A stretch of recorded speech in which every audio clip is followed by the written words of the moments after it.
History, chapter number 2, Nationalism in India. Previously, we have studied the first topic, that was First World War and Khilafat movement. Now I am going to start the next topic, that is the idea of Satyagraha.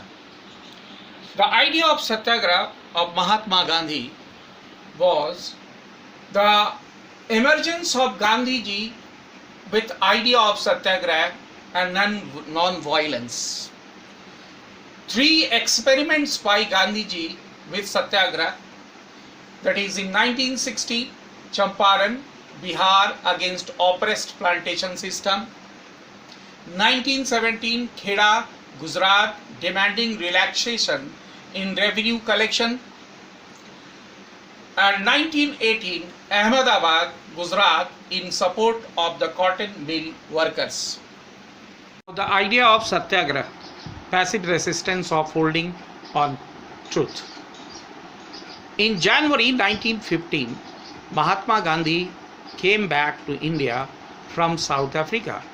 He had struggled against the racist policies of South African government.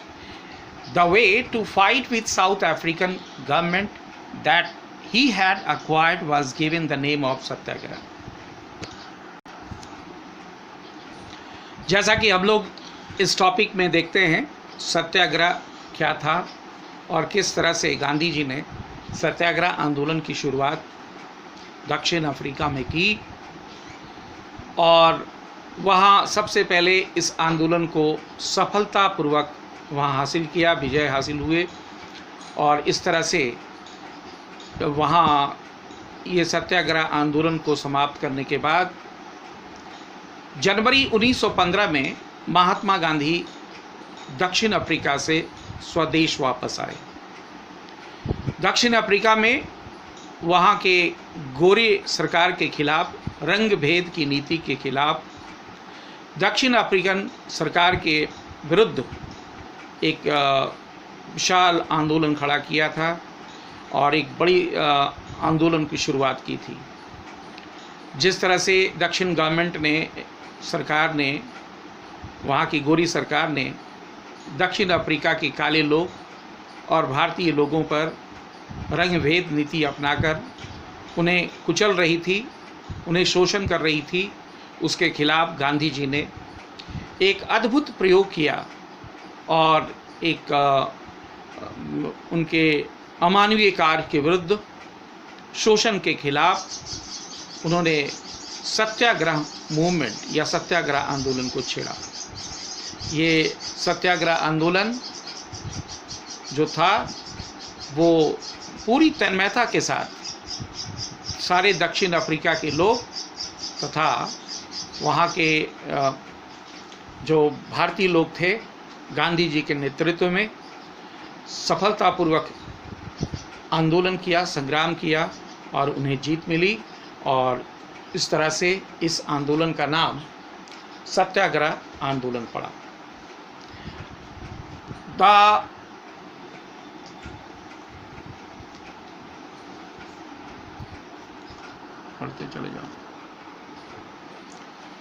The ideology of Satyagraha laid emphasis on insistence on the power of truth and seeking the truth.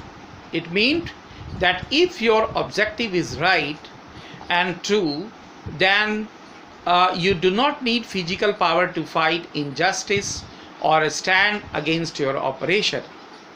A satyagrahi can be successful in his struggle without taking the help of violence, of having any feeling of vengeance.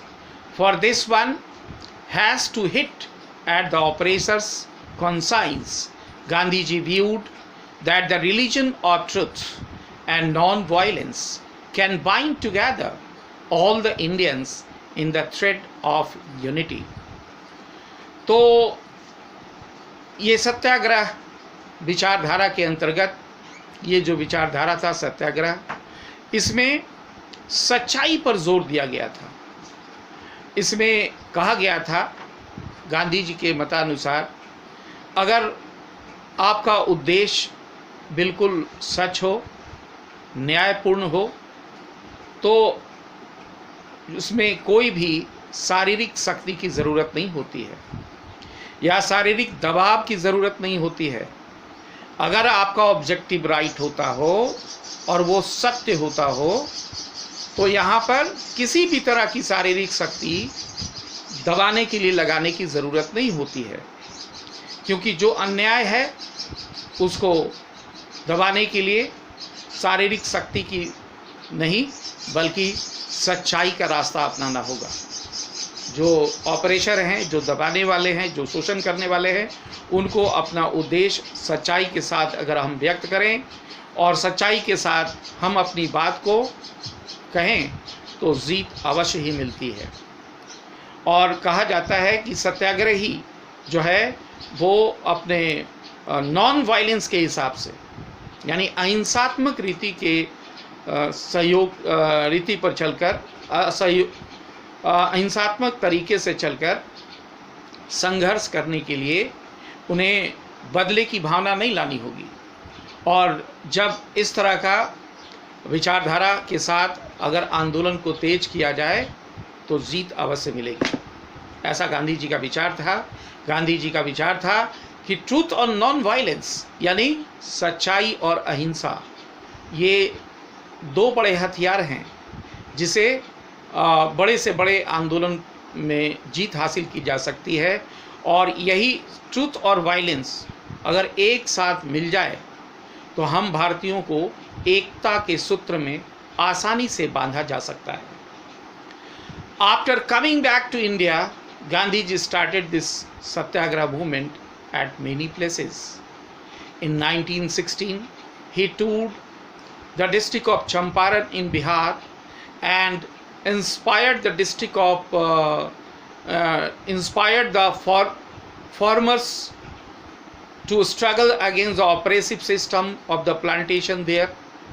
Again in 1917, he organized a satyagraha movement to help the farmers of Kheda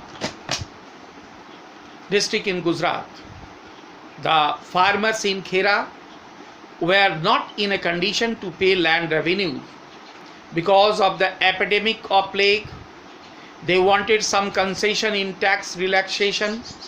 In 1918, Gandhi ji reached among the cotton mill laborers to start a satyagraha movement at Ahmedabad. तो जैसा कि हम लोगों ने देखा कि गांधी जी ने सच्चाई और अहिंसा के रास्ते पर चलकर भारत में भी सत्याग्रह आंदोलन की शुरुआत उन्होंने कर दिया। और जिस तरह से दक्षिण अफ्रीका में उन्हें जीत हासिल हुई, उन्हें पूर्ण विश्वास था कि भारत में भी हमें जीत हासिल होगी। केवल हमें अपनी सच्चाई के साथ चलना है और हमारा उद्देश्य के साथ को पूरा करने के लिए अहिंसात्मक रीति से आंदोलन करनी है। हमें अपनी बातों को अंग्रेजी सरकार के विरुद्ध कहनी है और अंग्रेज अवश्य ही इस बात को सुनेंगे और हमारी समस्या हल करेंगे, ऐसा गांधी जी को विश्वास था।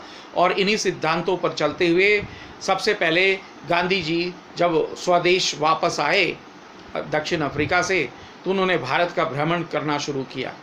तो सबसे पहले उन्होंने 1916 में बिहार के चंपारण जिला, जो आज बेतिया ज़िला में पड़ता है, तो वहाँ पर नील की खेती करने वाले जो प्लांटर्स थे, किसान थे, वो लोग अंग्रेज़ों के लिए इंडिगो की खेती करते थे और उसके बाद उन अंग्रेज़ों को दिया जाता था। लेकिन उनके साथ बड़ा ही अन्याय किया जा रहा था उन दिनों। उन्हें उचित दाम भी नहीं दिया जाता था और फसलें नहीं होने पर उन्हें अन्यायपूर्ण टैक्स वसूला जाता था।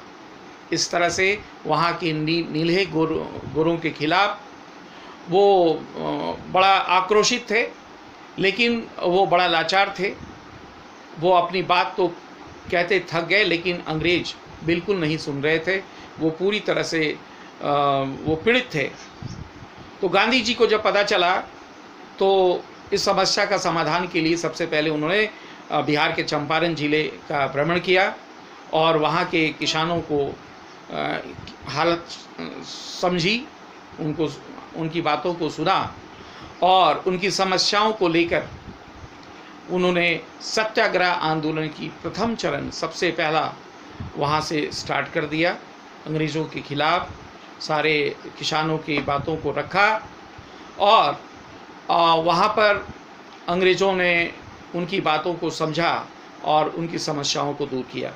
उसके बाद तुरंत अगले ही साल 1917 में सत्याग्रह मूवमेंट जो है वो गुजरात के खेड़ा डिस्ट्रिक्ट में शुरुआत किया। गुजरात के खेड़ा डिस्ट्रिक्ट में भी वहाँ किसानों की प्रॉब्लम थे, लगान से संबंधित था, क्योंकि वहाँ लैंड रेवेन्यू की बड़ी समस्या थी। उन दिनों गुजरात के खेड़ा में, ये पूरे गुजरात में प्लेग जैसी महामारी फैला था।